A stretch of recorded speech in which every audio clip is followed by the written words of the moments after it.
경제 소식꾼입니다. 최근 미국의 금융당국이 미국에 상장되어 있는 중국 회사들을 퇴출시키려는 움직임이 구체화되고 있어 중국이 크게 놀라고 있습니다.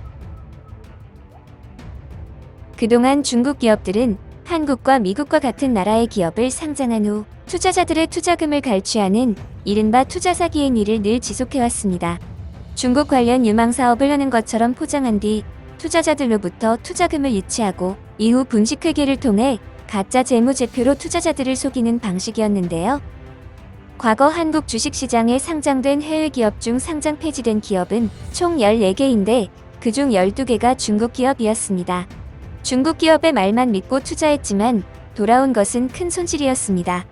그렇게 대놓고 투자 사기를 벌였는데도 외국 기업은 국내법을 적용받지 않아 직접적인 처벌이 어려운 상황이었습니다. 중국 기업들은 미국보다 진입 장벽이 낮고 중국 시장보다는 더 높은 값을 받을 수 있기 때문에 한국을 선택했습니다. 하지만 그 결과 한국의 많은 개미 투자자들은 큰 손해를 입었으며 이제 한국 주식시장에서 중국 기업은 외면받고 있습니다. 겁을 상실한 중국은 미국에서도 비슷한 유형의 투자 사기를 칩니다. 중국의 스타벅스라고 불리는 루이싱 커피 투자 사기 사건은 미국에 큰 충격을 선사했습니다. 루이싱 커피는 중국 전역에 2,000여 개 점포를 가진 기업으로 엄청난 성장을 거두고 있던 커피 프랜차이즈였습니다. 하지만 공매도 전문 헤지펀드 머디 워터스의 집요한 추적 끝에 매출액이 50% 이상 부풀려졌다는 사실이 폭로되었고 2020년 6월 나스닥에서 상장 폐지를 통보받습니다. 중국의 커피 시장을 염두하고 투자했던 투자자들은 거액의 손실을 입을 수밖에 없었습니다. 결국 미국은 더 이상의 피해 발생을 막기 위해 중국 기업들에게 더 많은 회계 자료를 요구하는 법안을 만들었고 만약 이를 어길 경우 미국 자본시장에서 퇴출하도록 하는 조치까지 하도록 합니다. 중국은 그동안 국가 안보를 이유로 회계 자료를 넘기지 않아 왔는데 지난해 12월 트럼프 대통령은 회계감사 기준을 충족시키지 못한 외국 기업은 증시에서 퇴출될 수 있도록 하는 외국 회사 문책법을 통과시켰습니다. 그리고 최근 미국 증권거래위원회는 미국에 상장된 외국 기업이 해당 국가 정부의 통제를 받는지에 대한 정보를 요구했으며 만약 이러한 정보 제공을 3년 연속 거부한 기업은 상장 폐지하도록 하였습니다.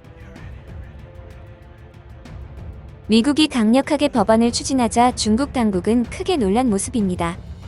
하지만 중국 기업이 퇴출되면 중국 기업에 투자한 글로벌 투자자들이 큰 손실을 보게 되므로 중국 기업의 퇴출은 미국, 중국 모두에게 안 좋은 일이라고 울음장을 피는데요. 중국이 공개를 꺼리는 이유는 바로 중국 기업들이 중국 공산당과 관련되어 있다는 사실을 밝히기 싫어서입니다. 기업의 주주가 누구인지, 만약 주주가 정부라면 누가 관리 책임자인지에 대한 정보는 투자자가 알아야 할 기본적인 정보입니다. 현재 중국은 미국의 요청에 최대한 협조하려는 움직임입니다. 중국 증권감독관리위원회 관계자는 회계 감독 문제를 해결하고자 미국 당국과 매우 열심히 일하고 있다며 현재 원활하고 개방적으로 소통하고 있다고 말했습니다. 중국은 설마 미국이 진짜 중국 기업들을 퇴출시키겠냐는 식으로 생각하고 있습니다. 그럴 경우 중국 기업에 투자한 미국인들의 피해도 만만치 않을 것이기 때문입니다. 하지만 가장 투명해야 할 금융 분야에서 중국이 계속 상식 이하의 행동을 한다면 전 세계로부터 고립될 수밖에 없습니다. 중국을 올바른 길로 인도하는 미국 금융당국을 응원합니다. 지금까지 쉽고 빠른 경제 소식꾼이었습니다.